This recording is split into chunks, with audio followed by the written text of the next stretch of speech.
usted conoció a Cristo, usted nació. Usted tiene que ser educado y guiado por lo que dice Dios, no por lo que decían sus papás, no por lo que decían sus amigos, no por lo que dice la gente que debe de ser. No, el concepto real y verdadero para que un matrimonio, una familia crezca y salga adelante, va a ser bajo los principios de Dios. Bajo los principios de Dios. Hay veces que nosotros hacemos airar a nuestros hijos. Dice la palabra que no hagamos airar a vuestros hijos, sino que los disciplinemos en la disciplina del Señor. ¿Sabe por qué lo dice?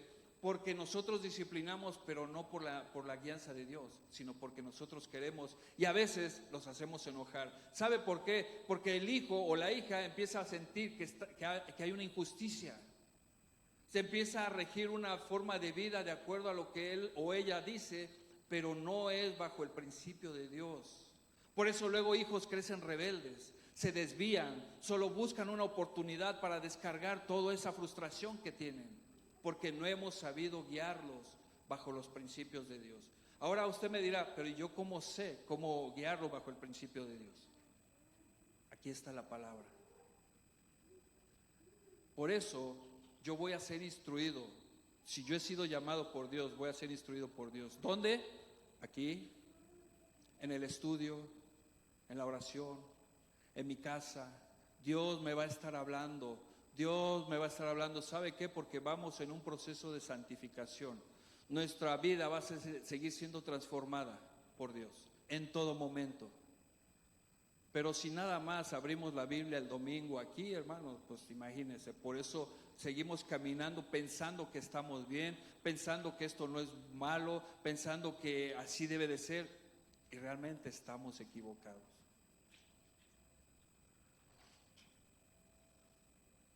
La ley moral está regida por Dios. Todo lo que nosotros sabemos y nos han enseñado de pequeños tiene una base a lo que Dios dice del comportamiento humano. Aún los que no creen en Dios siguen esa regulación. Aún así se hicieron leyes para saber qué es lo que no puedes hacer. Si lo haces vas a ser castigado. Todo viene de Dios, hermanos, en realidad. Porque la conducta de vida moral de los seres humanos no puede ser establecida por ningún ser humano. ¿Sabe por qué? Porque nacimos con el pecado. Y estamos contaminados por esa parte, por esa herencia de pecado. Y nuestros conceptos van a ser erróneos, ¿verdad? Por ejemplo, para nosotros el decir que yo no peco porque no he matado a nadie, pensamos, bueno, yo no he pecado porque no he matado a nadie. ¿Cuántos de aquí han matado a alguien? No levante la mano porque le llamo a la policía. Pero pensamos, ¿no? Yo no he matado a nadie. ¿Y sabe que ante Dios eso no es asesinar? Dice que si tú le dices fatuo a tu amigo, ya eres culpable de asesinato. Fatuo es necio o ignorante, una ofensa que le hagas a tu ser querido o a cualquier persona. O sea que si usted le ha dicho a su esposa o a su esposo, tonto, no sabes hacer nada, lo has asesinado ¿cuántas veces ante Dios? Por eso Dios nos habla en su palabra, y ¿sabe qué? Dios quiere mover nuestro corazón, porque ahí es donde está realmente la acción y la vida de cada ser humano, porque de la abundancia del corazón habla la boca. Por eso Dios quiere tratar en nuestro corazón.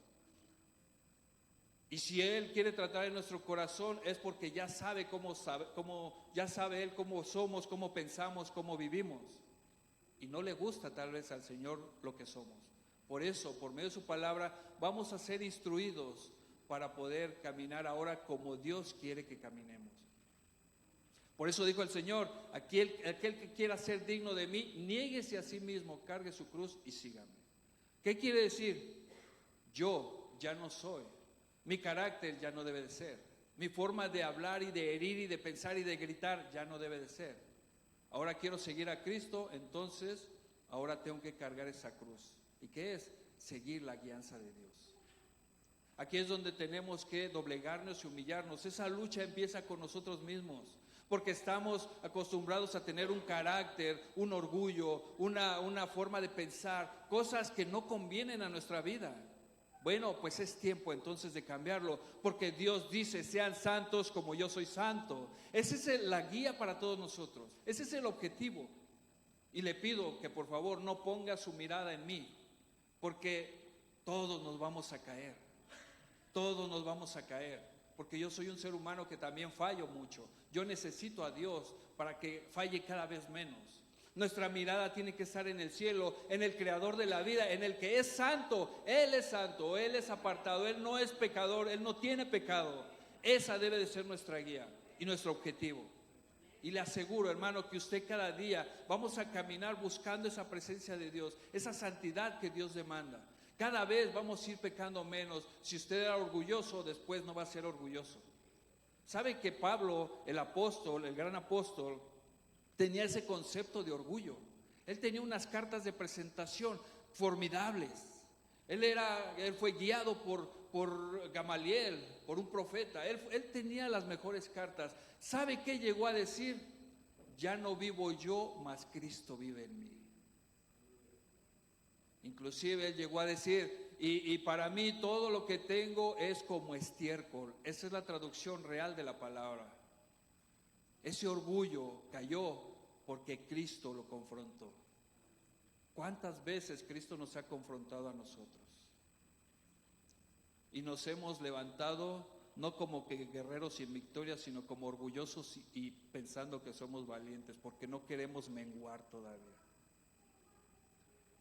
Esta palabra, hermanos, es una exhortación para todos nosotros para estar cambiando nuestra vida.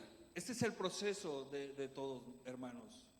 Créanme que yo le digo al Señor, Señor, dame palabra, pero para que todos estemos contentos y salgamos corriendo y ya, bien contentos.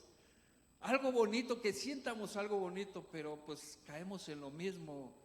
¿Por qué? Porque todos tenemos errores. Todos les aseguro que todos tenemos que postrarnos delante de Dios y pedirle perdón por alguna cosa. Todos, no hay uno que no. Al final, hermanos, la palabra de exhortación no es ni siquiera para que nos vayamos tristes y derrotados. No, al contrario, ¿sabe qué? Tómelo así, Dios lo ama tanto que lo quiere ayudar y quiere sacarlo adelante. Dios nos ama tanto que ya sabe lo que estamos pasando y lo que necesitamos, y Él quiere que no nos quedemos ahí. Él no nos entregó, Él nos sigue cuidando. ¿Y sabe qué es lo más maravilloso? Que nos ama. Y el padre que ama a su hijo lo disciplina. Cada disciplina que llega a nuestra vida, dígale, gracias Señor, gracias porque me amas. Me amas, me consideras tu hijo, porque si no me castigaras sería un bastardo. Pero me amas y me disciplinas. Dios no castiga, Dios disciplina. Y esa es, hermanos, la ley moral que viene de Dios. No puede ser regida por ningún ser humano. Y como lo hemos hablado, para el ser humano es relativo. ¿Qué es la santidad? Vamos a definir eso para que quede más claro todavía.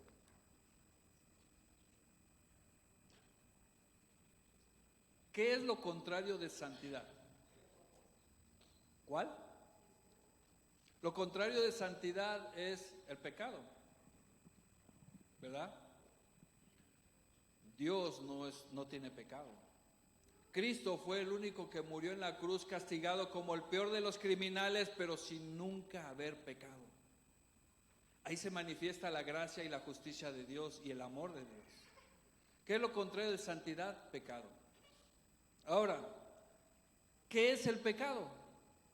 Porque puede ser que estemos caminando y vienen los conceptos humanos, ¿verdad? Esto no es malo, esto lo puedo hacer, así me puedo vestir, no importa, no pasa nada. Conceptos y sabiduría humana, que ante Dios no son argumentos válidos. Yo puedo ir a ese lugar, yo puedo hacer esta actividad, yo puedo, no sé, ponerme a vender cocaína, al fin yo no la consumo. Conceptos y sabiduría humana. ¿Qué es? Por eso, para entender, ¿qué es el pecado entonces? Mire, pecado en hebreo significa hatá. Pues es rara estas palabras, pero significa jata. Y significa errar, no alcanzar una meta. Y en el griego es fallo de meta y no dar al blanco. Se lo ilustro, mire, tenemos una, ¿cómo se llama esos que tienen círculos así? Un target. Bueno, algo así, ¿no? ¿Eh? No gira, pero está ahí parado con círculos, ¿no? Bueno, ¿cuál es el objetivo de esto? Darle al centro, ¿verdad? Bueno, esta es una muy buena ilustración. Esta parte que está aquí, ilustrándolo, es la santidad de Dios. Nosotros estamos aquí, vamos a aventar los dardos. Cada vez que el dardo no dé en el centro, estamos fallando, ¿verdad? Esto es el significado de pecado, fallar al blanco. ¿Cuántas veces hemos tirado esos dardos y hemos fallado? ¿Cuántas veces nos hemos dado cuenta que ni puntería tenemos? El pecado es todo lo que hacemos que va en contra de lo que Dios dice que debemos de hacer. Y ese es el significado que nosotros podíamos entender. Por eso, ¿cómo saber entonces cómo debo de vestirme? ¿Cómo saber entonces qué pienso si debo de ir a ese lugar? ¿Cómo saber entonces qué hacer? ¿Será bueno? ¿Será malo? ¿Será pecado? ¿No será pecado? ¿Qué hacer en ese momento? Ok, entonces voy a ver qué dice Dios. No voy a ver qué dice mi vecino, mi vecina, o mi pariente, o mi papá, o mi mamá. No. Voy a ver qué dice Dios. Porque no podemos, realmente, si queremos considerar hacer lo correcto en todos los aspectos de nuestra vida, podríamos pedir un consejo, hermanos, pero no hay mejor consejo que el de Dios. Porque a lo mejor el amigo o el hermano no le va a decir algo para que no se enoje, para que no se lastime. Pero Dios, la palabra es como una espada de doble filo que penetra hasta lo más profundo, hasta las coyunturas. Ahí es cuando caemos nosotros, hermanos. Ahí es cuando hay transformación, porque Dios nos ama y Él no se tienta para decirnos lo que tiene que decirnos. Hermanos, a los fariseos, a los maestros de la ley les dijo: hipócritas, víboras, tumbas blanqueadas. Le estaba diciendo el Señor. Pero a veces nosotros como que queremos suavizar las cosas, ¿verdad? No, es que el hermano se vaya a enojar, ya no me va a hablar. A veces que, no, si le digo a mi familia de esto, y me van a dejar de hablar, me van a desheredar. Hermanos, Dios nos ha dado una herencia incorruptible, inmarcesible. Dios nos ha dado, dice el Señor que aun si perdemos padre o madre o hermanos, dice que tendremos más. Algo que yo he experimentado, hermanos, aquí como iglesia se los digo. Yo los amo a todos en el amor de Cristo. Realmente yo sí los veo como familia, a todos ustedes. Yo me emociono, me gusta estar aquí, me gusta esa convivencia. Si algo le pasa a alguno de ustedes, yo lo siento como que me pasa a mí. Ese es algo que Dios ha puesto, ese es el amor al prójimo. Yo siento como que me pasa a mí, yo no puedo ya estar tranquilo, no puedo seguir mi vida como si nada pasara. Porque me preocupa lo que a ustedes pase, me preocupa a dónde van y qué hacen. A lo mejor a veces no les llamo, no les texteo, pero Dios sabe que oro y que yo pido y que pido por todos nosotros. Ese es lo que Dios ha puesto en el corazón de nosotros cuando ya hemos entendido de que somos una familia. Y así debemos de seguir, hermanos. No nos desviemos de esto. Porque Dios dijo que tenemos que amarlo a Él primero y después a nuestro prójimo. Hoy, tristemente, cada vez se ve menos amor en las iglesias. Tristemente, hermanos, porque nosotros representamos al que creó el amor. Representamos al que es amor. Y lo que nosotros debemos mostrar y representar es amor sobre todas las cosas. ¿Por qué creen que necesitamos entonces ser instruidos por Dios por medio de su palabra? Porque tenemos que dar testimonio de la esperanza que hay en nosotros, de esa fe, de ese amor a Dios. Nosotros tenemos que ser sal y luz. ¿Qué hace la sal? Es la que le da sabor, ¿verdad? Es la que hace la diferencia. Nosotros tenemos que hacer esa obra, esa diferencia. Pero es que nos cuesta tanto, es que a mí me cuesta tanto, es que no sé cómo. Entonces vamos con el que es santo y nos va a instruir cómo podemos hacerlo. Todo, hermanos, inclusive cuando alguien se va a casar, y tiene el concepto de matrimonio, fíjese algo bien importante. Ya en estos tiempos la gente se casa por contrato, o a ver si funciona o a ver si no funciona. Hermanos, se está rompiendo el diseño de Dios. Se está rompiendo. Porque llega un egoísmo, yo creo, en las personas que se llegan a casar, y si eso llega a los corazones puede ser peligroso, porque entonces va a basar su vida a ver cómo me hace feliz a mí. Casi el pensamiento del ser humano: oh, me voy a casar porque quiero ser feliz, quiero tener una casa, quiero tener un perrito, quiero que mi esposo me lleve el desayuno a la cama, quiero eso.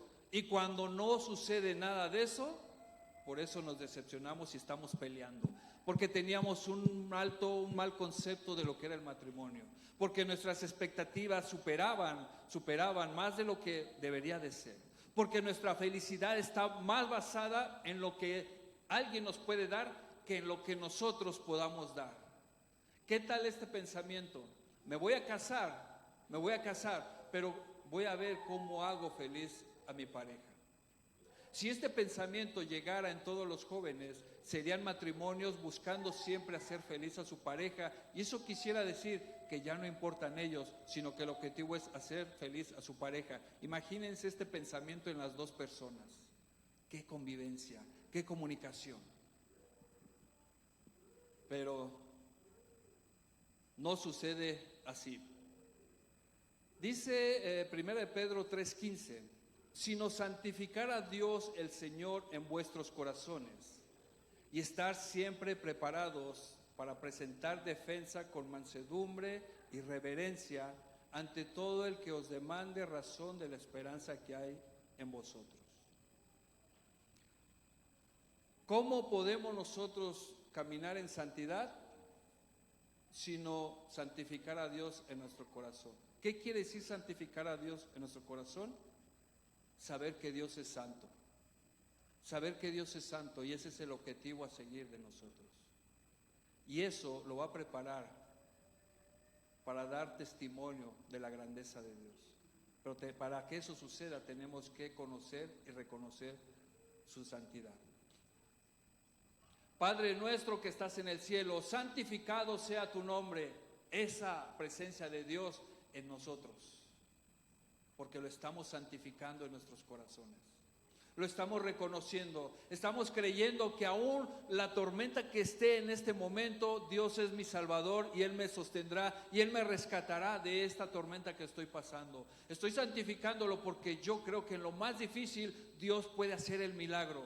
Lo estoy santificando porque yo sé que el Señor dice que en el peor de los dolores Él me sostendrá. Estoy creyendo en su promesa, estoy creyendo y estoy reconociendo su poder.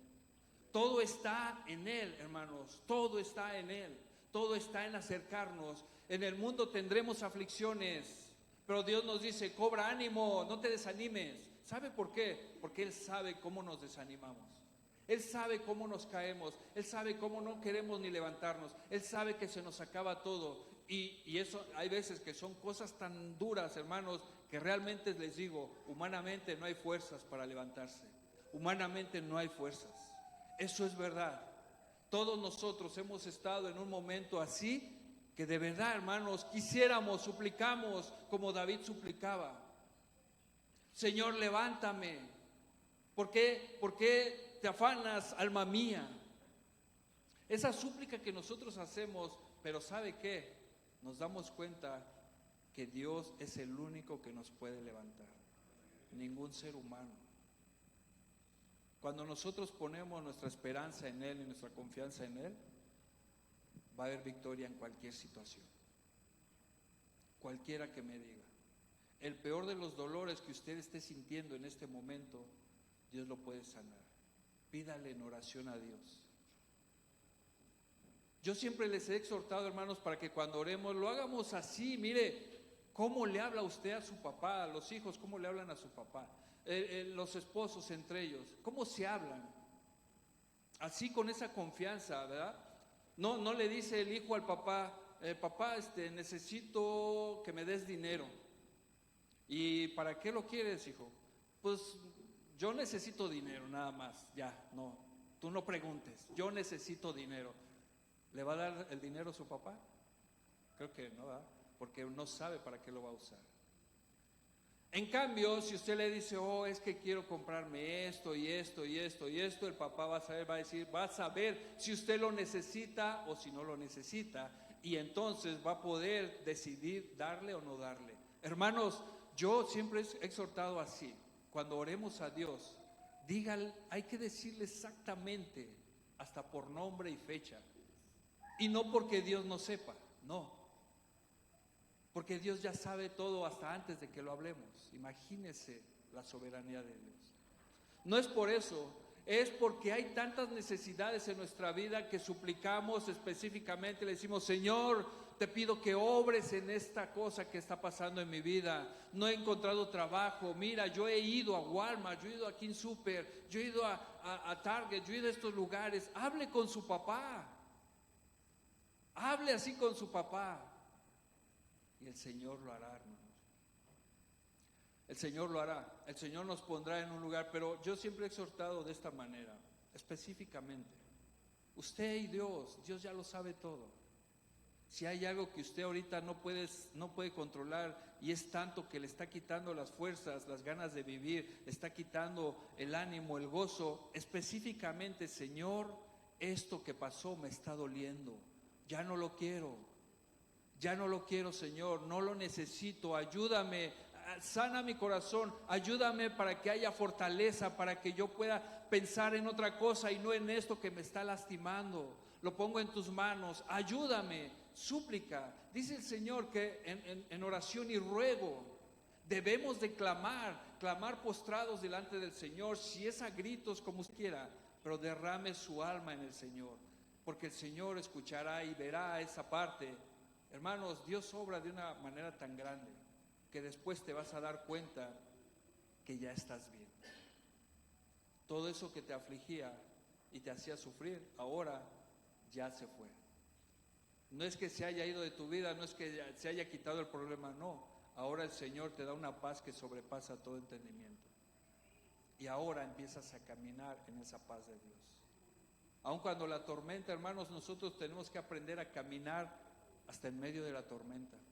Se caiga lo que se caiga, con los ojos puestos en el Señor, atravesando en el poder del Espíritu. Hagamos lo que hacen los búfalos. Cuando viene la tormenta, la mayoría de los animales salen corriendo, porque ellos sienten que viene la tormenta. El búfalo, ¿qué hace? El búfalo va donde está la tormenta. ¿Sabe por qué? Porque él sabe que entre más rápido la cruce, pasó la tormenta, enfrentando la tormenta.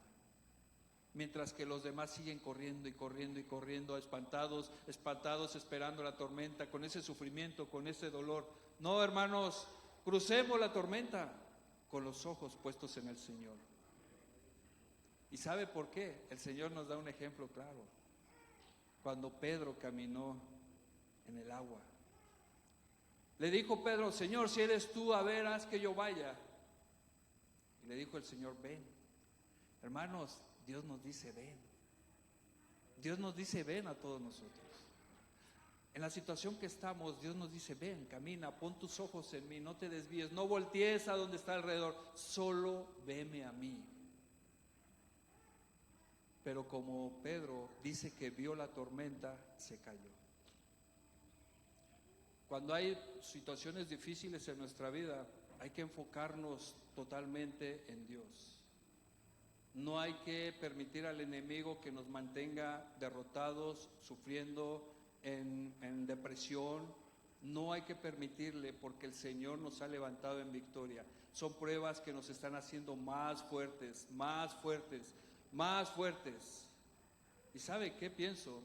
Que el Señor en algún momento a usted lo quiere usar para que usted dé testimonio de quién es quien lo levantó. Porque hay mucha gente pasando por situaciones malas que necesitan saber que no están solos, que hay victoria, que hay sanación, que hay restauración. Y tal vez Dios nos quiere usar a nosotros para ese testimonio. Y si lo ponemos de esta manera, hermanos, caminando en victoria, y eso que nos hacía daño se va. Y empezamos a caminar buscando la voluntad de Dios. Santidad requerida. ¿En qué consiste? Romanos 12. Vamos a leer Romanos 12.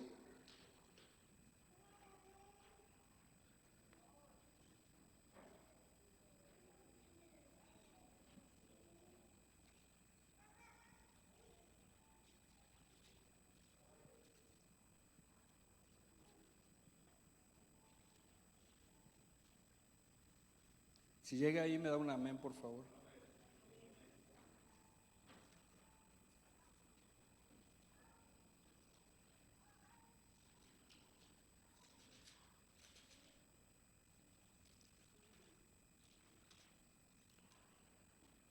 Romanos 12, capítulo 12, versículo 1 al 3. Romanos capítulo 12, versículo del 1 al 3. ¿Qué dice ahí la palabra de Dios? Así que, hermanos, os ruego por las misericordias de Dios que presentéis vuestros cuerpos en sacrificio vivo, santo, agradable a Dios, que es vuestro culto racional. No os conforméis a este siglo, sino transformaos por medio de la renovación de vuestro entendimiento, para que comprobéis cuál sea la buena voluntad de Dios, agradable y perfecta. Digo pues, por la gracia que me es dada, a cada cual que está entre vosotros, que no tengáis más alto concepto de sí que el que debe tener, sino que piense de sí con cordura, conforme a la medida de fe que Dios repartió a cada uno. Esta exhortación que nos da la palabra de Dios es, yo creo que básicamente, que ya no caminamos nosotros bajo nuestro propio concepto, pensamiento, sabiduría. Que nuestra vida realmente en Cristo debe ser ya un culto racional, que es ya un estilo de vida. Presentar vuestros cuerpos en sacrificio vivo, santo, agradable a Dios. Eso en una forma figurativa. Porque tampoco vamos a sacrificarnos como antes sacrificaban animales para ofrecerlos a los dioses, no. Presentar vuestros cuerpos en sacrificio vivo es dar testimonio del poder de Dios en nuestra vida, dejarnos guiar por Él, dejarnos guiar por su santidad, por su palabra. ¿Qué es lo que pasa cuando no lo hacemos de esta manera? Caminamos bajo nuestra propia moral y conceptos de lo que debe de ser. En nuestra vida en general, en el hogar, en el trabajo, en muchos lados, todavía seguimos pensando, errando el objetivo. No es lo que Dios dice, sino lo que yo creo que es. En un hogar, ¿cuántas mamás siguen usando esa chancla voladora? ¿Verdad? Esa chancla famosa voladora, pensando, es que así me educaron a mí, yo también. No, y cuidado, hermanos, porque luego no es chancla, es una zapatilla, imagínense. A veces esas chanclas ya con plataforma, esas sí desmayan,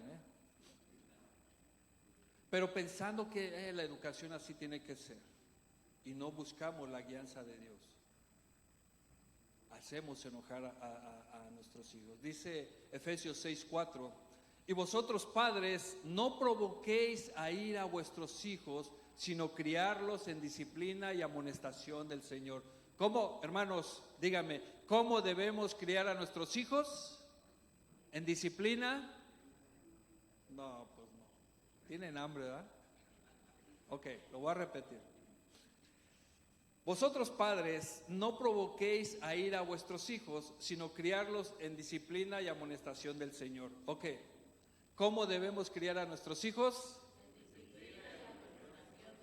Ahora, ¿qué significa eso? Significa, ahora tengo que preguntarle a Dios cómo lo puedo hacer.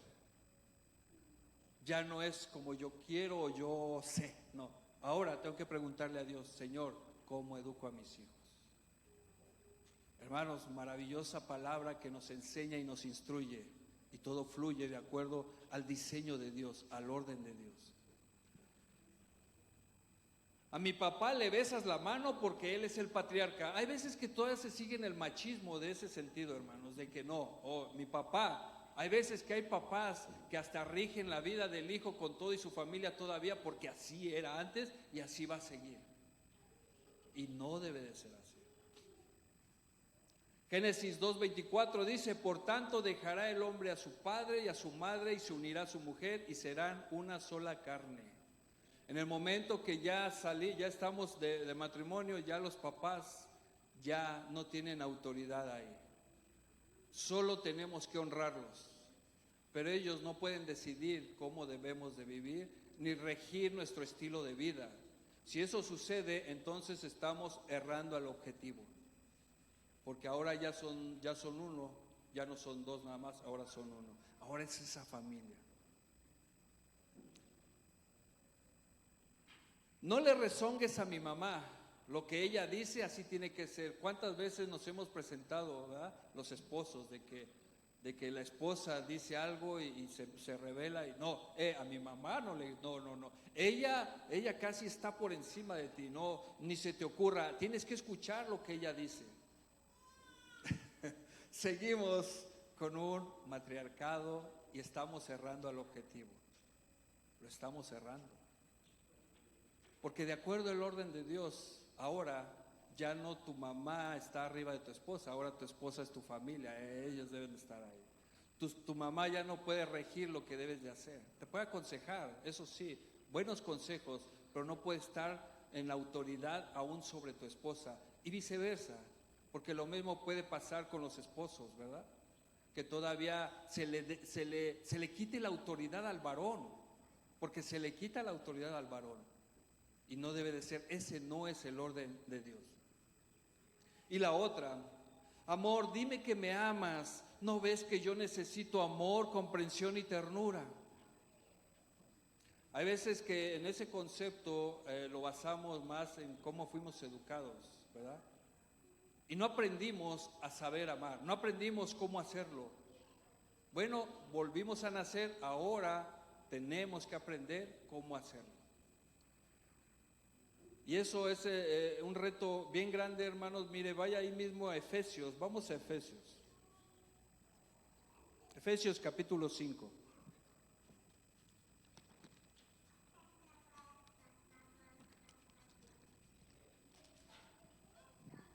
Dice en Efesios capítulo 5, versículo 25 al 29. Vamos a leer.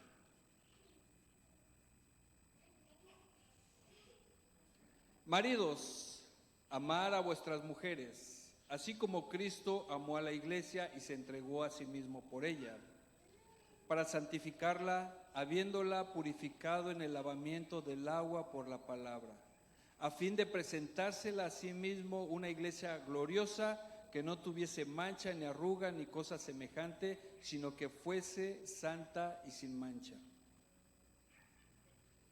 Dice el 28, así también los maridos deben de amar a sus mujeres como a sus mismos cuerpos. El que ama a su mujer, a sí mismo se ama. Porque nadie aborreció jamás a su propia carne, sino que la sustenta y la cuida, como también Cristo a la iglesia. Esta palabra, hermanos, tiene un concepto más profundo.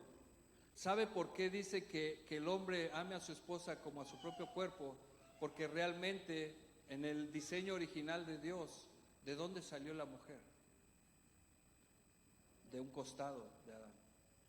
El que fue creado por el polvo, por la tierra, fue el varón. Pero dice la palabra que Dios lo puso en un sueño profundo para hacerle una ayuda idónea, y de su costado le sacó a Eva, ¿verdad?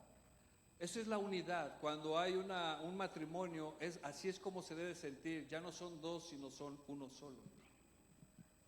Cuando Dios manda y dice al varón, ámalo como Cristo amó a la iglesia, es un reto muy grande para todos nosotros que debemos de perseguir. ¿Qué hizo Cristo por su iglesia? Murió por su iglesia, se sacrificó, salvó, lo dio todo. ¿Qué hizo Cristo por la iglesia? Bueno, de esa manera nosotros deberíamos, y le digo deberíamos porque tal vez no lo estamos haciendo, deberíamos de hacerlo de esta manera. ¿Por qué creen que al principio de la predicación les dije, hermanos, esta palabra nos va a confrontar a todos? A todos. Porque algunas veces no hemos llevado a cabo la obra de Dios. Todavía seguimos caminando con conceptos. No, es que ella sabe que yo lo amo. Yo le he dicho, no necesito decírtelo, te doy dinero para el gasto, ¿no? Te compro esto, ¿no? Pensamientos y sabiduría humana.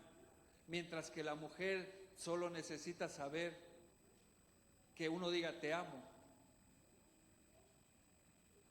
Y nuestros conceptos de lo que es el amor, ¿verdad? Pensamos que porque llevamos el alimento a la casa ya es suficiente y amamos. Esa es parte de la responsabilidad de todo varón, como cabeza, como la base del hogar. Lo demás es parte de la relación humana que se necesita. Por eso necesitamos cambiar nosotros esos conceptos. Es que yo no sé cómo hacerlo, es que mi papá no me enseñó, es que yo no lo vi en casa. Ok, pero ahora tienes un papá nuevo que te quiere instruir y te quiere decir cómo lo hagas. Volviste a nacer, ahora vas a ser instruido por tu papá que es Dios. Te va a enseñar cómo amar. Te va a enseñar a que sepas decir te amo. Te va a enseñar a que sepas expresar lo que sientes. ¿Cómo saberlo si no voy y no voy a ver qué dice mi papá? ¿Cómo saberlo si me aíslo y sigo caminando por lo que yo creo y lo que yo sé? Seguimos caminando de la misma manera. Mujeres, versículo 22.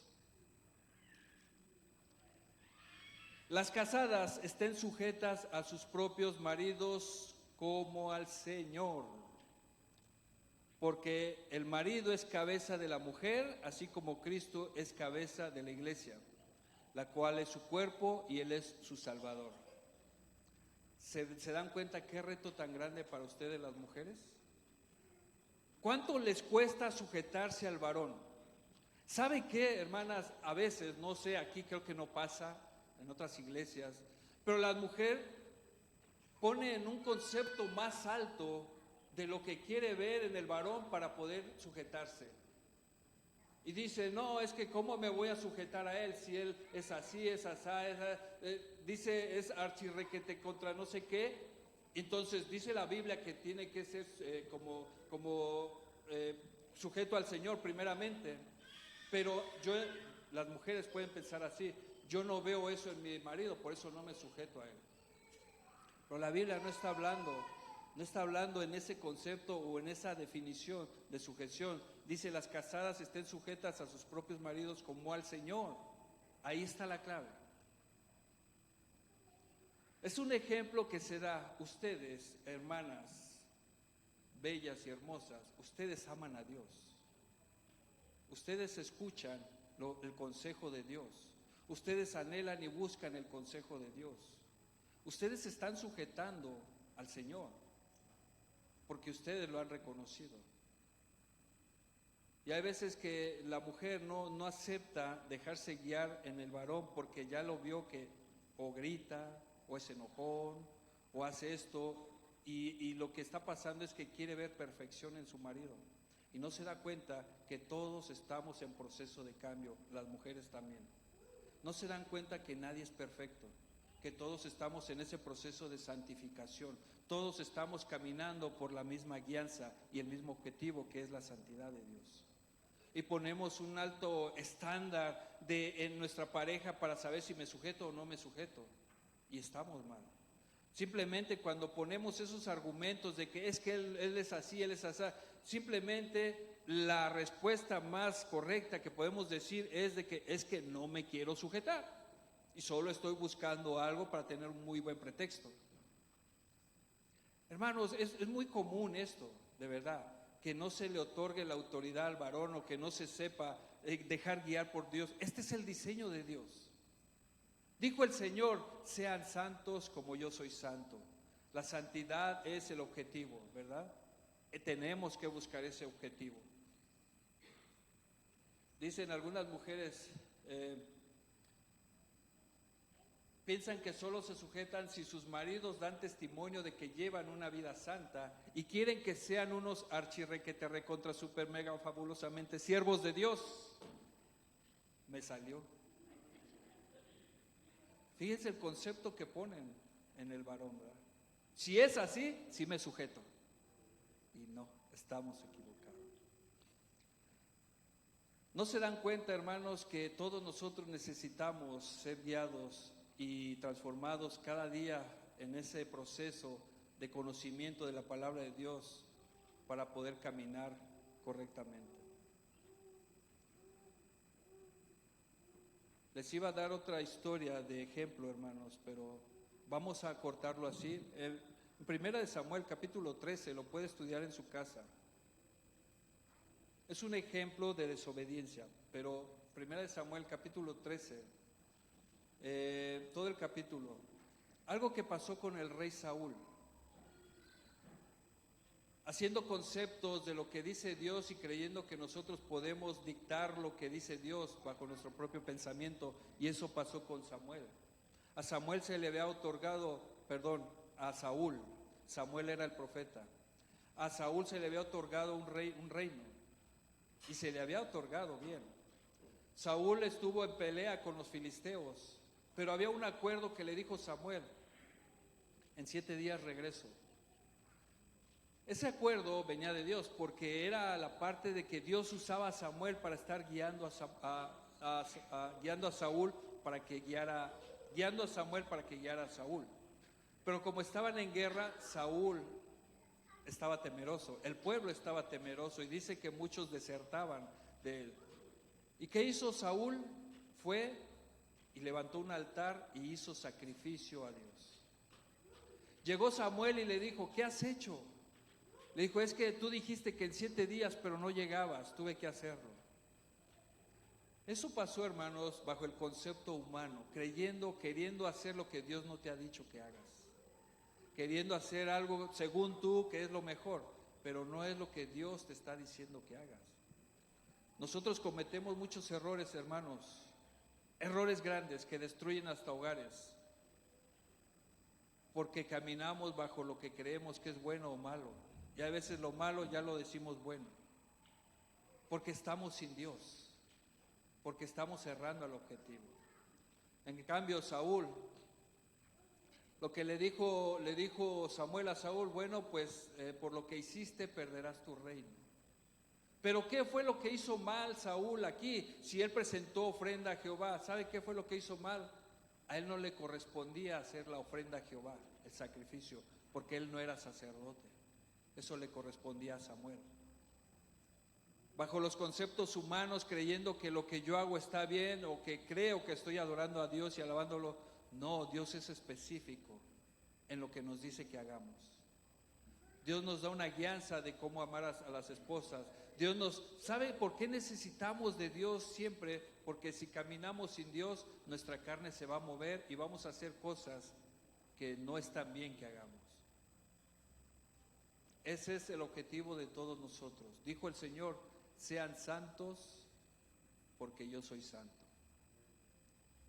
Póngase de pie, hermano. Vamos a cerrar con esta palabra. Yo se la leo.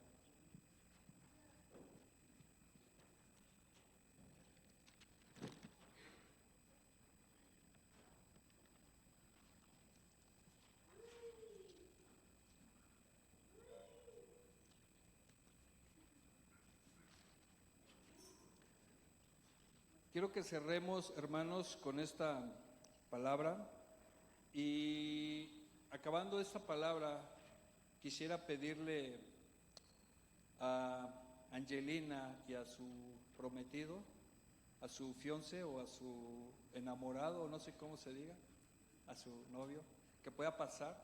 Quisiera hacer una oración, hermanos, y que juntos como iglesia, si alguien quiere pasar al frente también, y que podamos orar. pero ahorita que lea esta palabra, para que meditemos en ella. Porque el día de hoy Dios nos ha hablado yo creo que a todos.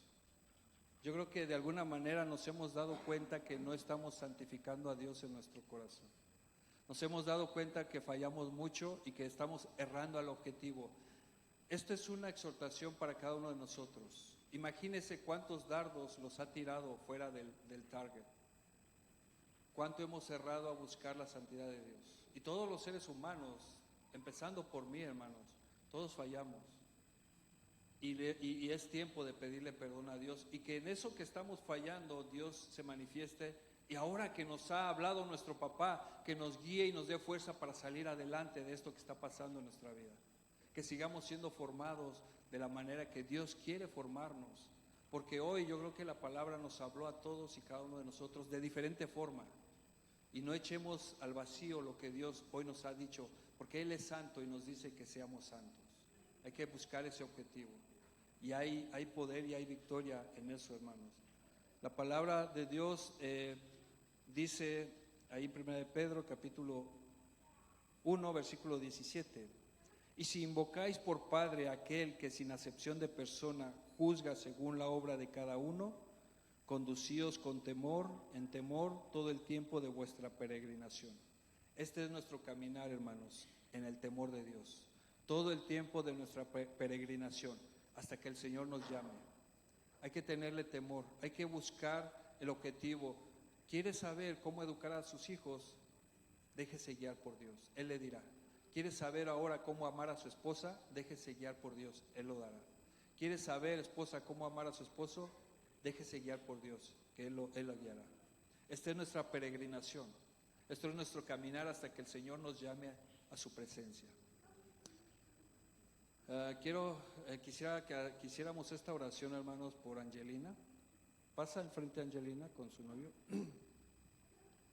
Vamos a pedirle a Dios que sea Él quien guíe este matrimonio. Porque si hay anillo es que se van a casar, ¿verdad? ¿Sí, ¿verdad? Sí, ¿verdad? Que guíe Dios este matrimonio. No entiende español él, pero sí, ¿verdad? ¿Sí entiende? Ok, un poco. Hermanos, vamos a hacer oración por este matrimonio y si usted no pasa al frente con su mano, ya sabe, va a estar de acuerdo en que usted le desea lo mejor a esta pareja, joven, bonita pareja que formaron, y le desea todas las bendiciones y los retos que van a venir, que sean guiados por Dios. El mejor deseo de nosotros como hermanos en Cristo y como iglesia cristiana La Roca debe de ser siempre ese. Hermanos, y con su mano ustedes aceptarán que están de acuerdo en que toda bendición llegue a la vida de ellos y que ellos sean guiados como un matrimonio de ejemplo y de perseverancia.